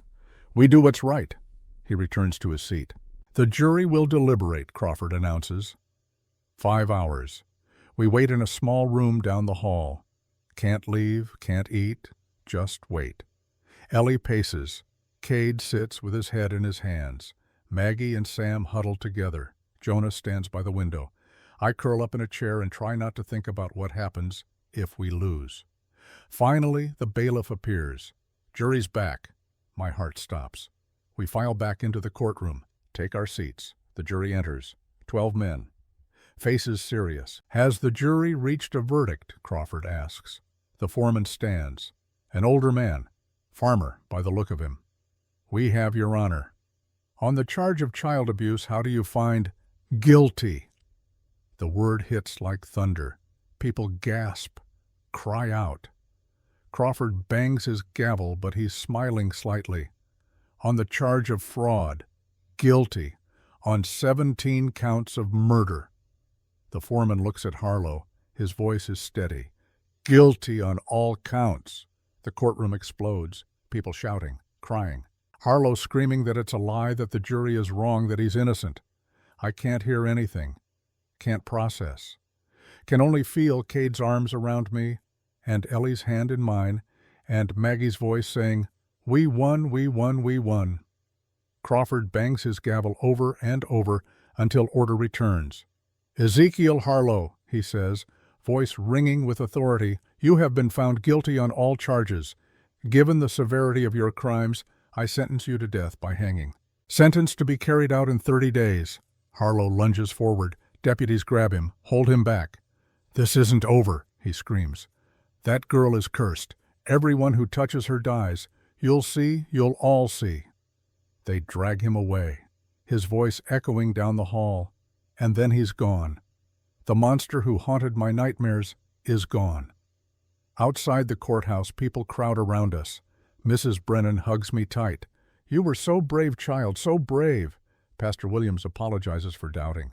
I should have stood with you from the start. Even Marshal Wade shakes Cade's hand. You did right by that girl.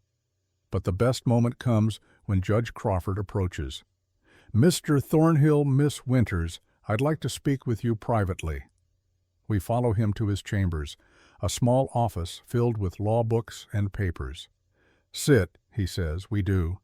Crawford leans against his desk, studies us. I've been a judge for 30 years. I've seen a lot of ugly things, but this case... He shakes his head. This case reminded me why we have laws, why we fight for justice. He pulls out papers, sets them on the desk. I'm granting you full legal custody of Lily Mae Morrison, effective immediately. Cade's voice breaks. Your Honor, I don't know what to say. Say you'll take care of her. Say you'll give her the life she deserves. I will. We will. Crawford looks at me. Lily, do you want to live with Mr. Thornhill and Miss Winters? Yes, sir, more than anything. Do you feel safe with them? Yes, sir. Good. He signs the papers, stamps them, hands them to Cade. She's yours, legally, officially, forever. Then Crawford does something unexpected. He kneels, looks at me directly. Lily Mae Morrison, what you did today took more courage than most men show in a lifetime. You spoke for the dead, you fought for the living, and you won. He smiles. Don't ever let anyone tell you you're cursed. You're blessed. And I'm honored to have witnessed your testimony. He stands, shakes Cade's hand, then Ellie's. There are 12 other children still at Harlow's facility. I'm appointing you temporary guardians while we find permanent homes. 12. Cade looks stunned. Is that a problem? No, it's just, we'll take them, Ellie says firmly. All of them, for as long as they need. Crawford smiles. I thought you might say that. We leave Helena as the sun sets. The wagon rolls through golden light. Behind us, the courthouse grows smaller. Ahead, the mountains rise purple and vast. I sit between Cade and Ellie. Maggie and Sam are in back singing. Jonas rides alongside, quiet but present. Lily, Cade says, there's something we need to ask you. What? Ellie and I? We're getting married. For real this time, not just for legal reasons. I look at Ellie. She's blushing. We talked about it, and we realized that what started as an arrangement has become something more. You love each other. We do, Cade says simply. And, Ellie continues, we want you to know that you're not just staying with us. You're our daughter, in every way that matters. Cade pulls out a paper, the custody document Crawford signed. This makes it legal, but we want to make it real. If you want, when we marry, we'd like to officially adopt you, make you a Thornhill, make this family permanent. My throat closes. Can't speak. You don't have to answer now, Ellie says quickly. Take your time. Think about... Yes? They look at me. Yes, I want to be a Thornhill. I want to be your daughter. Ellie starts crying, happy tears. Cade pulls us both close. Then it's settled, he says. We're a family. 6 months later. February 1883. The ranch is bigger now. 2 new bunkhouses built with help from neighbors. 12 children from Harlow's farm living here while Sterling Locke works to find them permanent homes. Some will stay. Others will go to families in town. But all of them are safe, fed, loved. I'm in the barn teaching 3 younger kids to read. We sit in the hayloft, afternoon sun streaming through the cracks. Sound it out? I tell a little boy named Thomas. He's 7. Can't read yet, but he's trying. Freedom, he says slowly. Good. What does that mean? When you can go wherever you want and nobody can stop you. Exactly.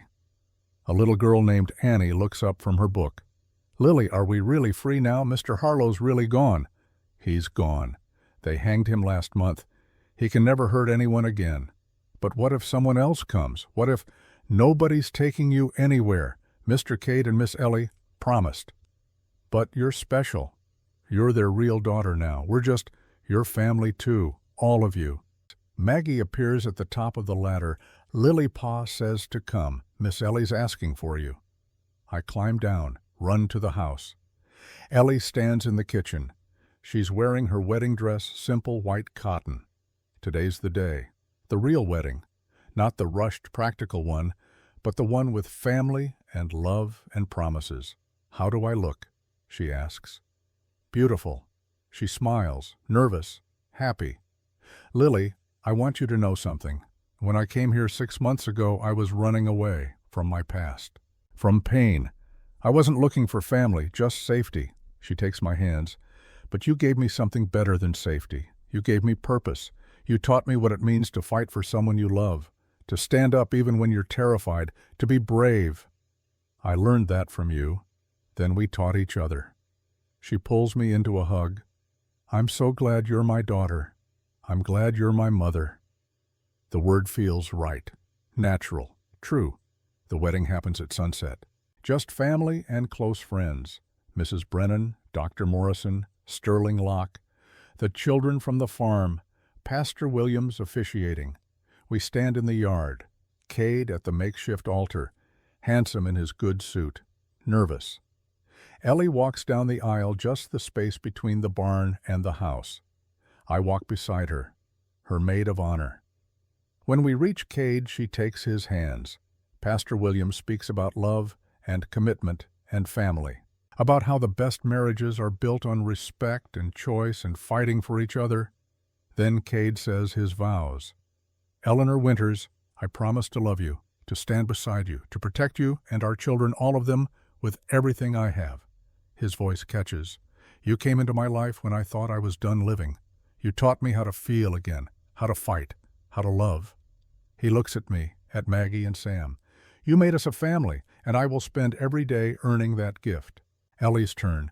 Cade Thornhill, I promise to love you, to build a life with you, to face whatever comes together. She smiles through tears. 6 months ago, I came here running. But what I found was worth running too. A man who stands up for what's right. Children who need love. A home worth fighting for. She looks at me. You gave me a daughter, and in doing so, you gave me everything. I now pronounce you husband and wife, William says. You may kiss your bride. They do. Gentle, sweet, real. Everyone cheers, and I think about Samuel, about the 17 others, about how much was lost, but also about how much was saved. 12 children safe, 1 family built, a monster defeated, hope. Later that night, after the celebration, after the children are asleep, I sit on the porch with Cade and Ellie. The stars are bright, the valley quiet, perfect. Pa, I say, testing the word. He smiles. Yeah, Lily, do you think Samuel knows about what happened, about the trial, and Mr. Harlow and everything? Cade is quiet for a moment. I think Samuel knows you fought for him, that you made sure his death meant something, and I think he'd be proud. What about the others, the 17? Them too. Ellie takes my hand. You gave them justice, Lily. You gave them a voice. That's more than most people get. I wish I could have saved them. You did, Cade says. Maybe not their bodies, but their memory, their story. You made sure they weren't forgotten. He pulls me close. And you saved those 12 kids sleeping in the bunkhouse. You saved yourself. That's not nothing. That's everything. We sit in silence for a while, just being together. Finally, Ellie speaks. Lily, I want you to know something. I wrote to my old teacher in Philadelphia. She runs a school for girls. I told her about you, about your reading and writing, about how smart you are. Why? Because someday when you're ready, maybe you'd like to go to a real school, learn everything you can, become a teacher yourself, maybe. I don't want to leave. Not now. Not for years, but someday. She squeezes my hand. You have a future, Lily, a real one, where you can be anything you want, do anything you choose, and we'll support you. Always. Cade nods. You're not trapped anymore. Not by Harlow, not by the past, not by anything. You're free, Ellie says. Free. The word settles over me like a warm blanket. I'm free. Free to live, to learn, to love, to be Lily Mae Thornhill. Not cursed, not broken, just free. Ditcha. I pull out my journal that night, the one Ellie gave me months ago. Turn to a fresh page. Write my name is Lily Mae Thornhill. I am 9 years old, and I am home. Once I thought I was cursed, thought bad things happened because of me. But I learned something important. Curses aren't real. Bad people are, and good people fight them. I have a family now, a real one. Not perfect, but real. Pa Cade, who saved me. Ma Ellie, who taught me to be brave. Maggie and Sam, who are my brother and sister, and 12 other kids who needed saving just like I did. Samuel is gone, so are the 17 others. I can't bring them back, but I can live for them, be the person they didn't get to be, make sure their deaths meant something. So that's what I'm going to do. I'm going to live, really live. I'm going to learn everything I can. I'm going to help other kids who are scared and alone. I'm going to be strong. And someday, when I'm old enough, I'm going to make sure no child ever goes through what I went through. That's my promise. To Samuel, to the others, to myself. I'm Lily Mae Thornhill, and I'm just getting started. I close the journal, put out the lamp, lie down in my bed, in my room, in my house, with my family, safe, loved, home.